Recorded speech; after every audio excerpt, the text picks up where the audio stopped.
una denuncia que ha planteado nuestro próximo invitado. Está con nosotros Claudio Sandoval, es embajador del gobierno interino de Venezuela en Honduras. Embajador Sandoval, gracias por estar con nosotros, bienvenido.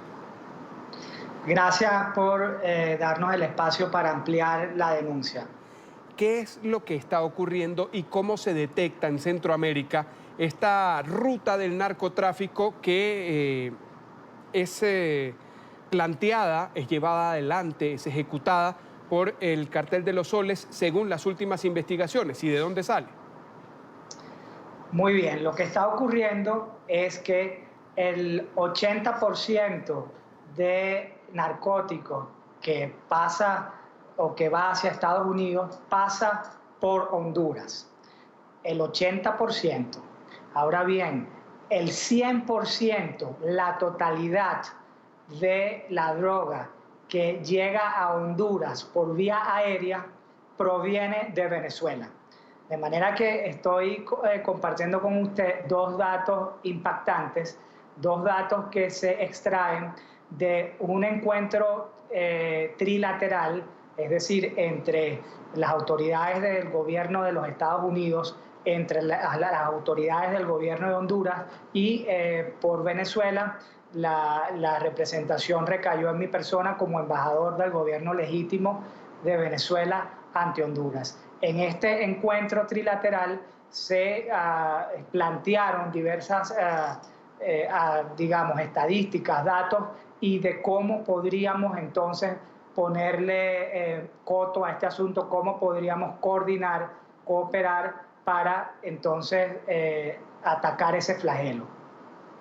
¿Y qué es lo que encuentran? ¿De dónde sale? ¿Cuál es esa ruta que se le sigue a esta cocaína que, según la investigación, lleva rumbo a Estados Unidos y que sería comercializada por personas que incluso están en el poder en Venezuela? Sí, bueno, estamos enfrente del llamado Cartel de los Soles, como usted lo mencionaba, cuyo cabecilla, cuyo capo sería el dictador de Venezuela, Nicolás Maduro, tal y como al menos lo refleja la imputación que ha hecho el Departamento de Justicia de los Estados Unidos en contra de este y de algunos otros miembros de dicho cartel. Entonces, ellos básicamente su negocio es de transporte. Tienen toda la infraestructura al ser, digamos, Pablo Escobar, pero al control del Estado, por utilizar, si usted me permite, un ejemplo que sea gráfico, y entonces tiene toda la logística y envían desde Venezuela, particularmente desde el estado Zulia, que hace, digamos, frontera con la hermana nación colombiana.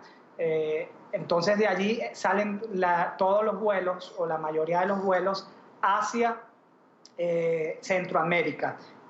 Van directamente hacia el norte por el paralelo 15 y de allí hacen un giro o cruzan inmediatamente, doblan hacia la izquierda para entonces finalmente llegar a las costas centroamericanas. En el caso de Honduras, sí, llegan a este departamento de Gracias a Dios que usted mencionaba y allí tienen una modalidad y es que utilizan narcoavionetas desechables, avionetas que solo efectúan esta carga y luego las dejan allí en la plena inmensidad de ese departamento que es casi despoblado. Señor Sandoval, precisamente hacia allí iba. Usted dice estas narcoavionetas desechables, pero ¿dónde las compran? Y principalmente, ¿quién las compra? ¿Cómo quedan registradas desde su punto de salida para ir a buscar el cargamento? Bueno, fíjese, las narcoavionetas, estos aviones Cessna, al menos los que llegan a Honduras, sí, ellos utilizan otros modelos de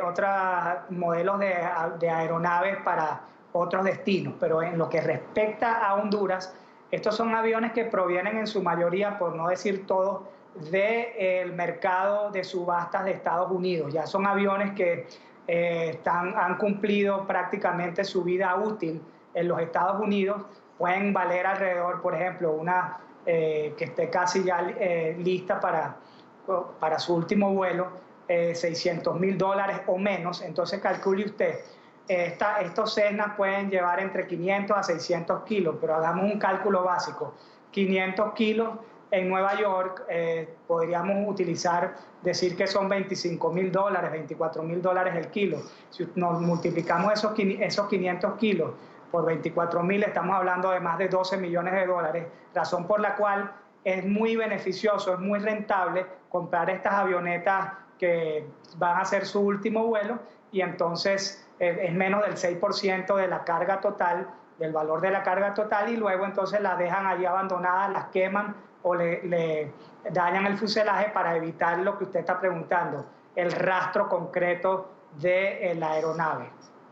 Si el intento es precisamente ese, eliminar el rastro, entonces estamos hablando, si nos centramos solamente en esa zona, en la de gracias a Dios, allí en territorio hondureño, entonces allí estaríamos hablando de un cementerio de estas avionetas, porque si a cada cargamento le vamos a asignar, según la investigación que usted ha adelantado y según el testimonio recogido, cada avioneta por cada cargamento, entonces, ¿dónde están todas esas? Esa es una excelente pregunta y agradezco que la haya hecho. Fíjese, allí están pistas ocultas, allí no es que todas están digamos, a la vista, por eso ellos hacen un trabajo de despiste, pero en ocasiones, por diversas razones, no pueden ocultarlas todas, pero sí, de hecho, hay reportajes internacionales donde usted puede ver gran cantidad de aeronaves. Debo decirle, sin embargo, que ahora los vuelos han incrementado hacia Guatemala por algún motivo que en este momento, digamos, prefiero reservarme. Sí, y finalmente quiero consultarle sobre la actuación de las autoridades en Honduras, porque ciertamente está ocurriendo, ciertamente usted señala, son pistas clandestinas, pero si es constante el envío de cargamentos de droga, si ha sido ya una rutina y si están tan a la vista estos elementos, entonces, ¿cuál es el nivel o el índice de incautación que hay y también la acción para evitar que sigan llegando estas narcoavionetas desechables hasta allí? Muy buena pregunta, porque esto nos permite cerrar la presentación, la idea, el mensaje que queremos transmitir, y es que es muy baja el índice de incautación, porque esta zona, digamos, por ser de remoto acceso, es tan complejo que el Estado hondureño no puede hacer la presencia necesaria que quisiera tener, razón por la cual una de las soluciones que se han detectado o que pensamos que puede solucionar este problema es una ley de protección del espacio aéreo de Honduras, proyecto de ley que ya está en discusión a nivel del Congreso de Honduras, y la idea es que en el estado actual de cosas es que el Estado hondureño puede derribar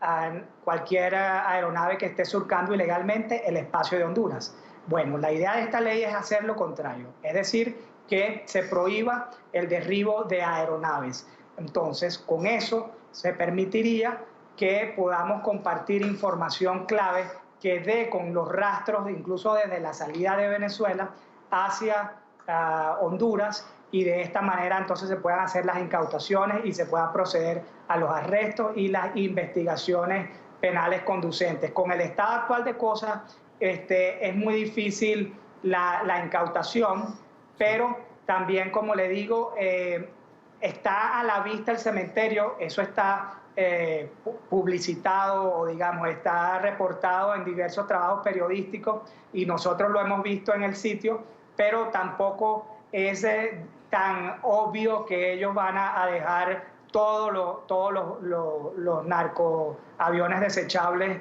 a la vista, ¿no?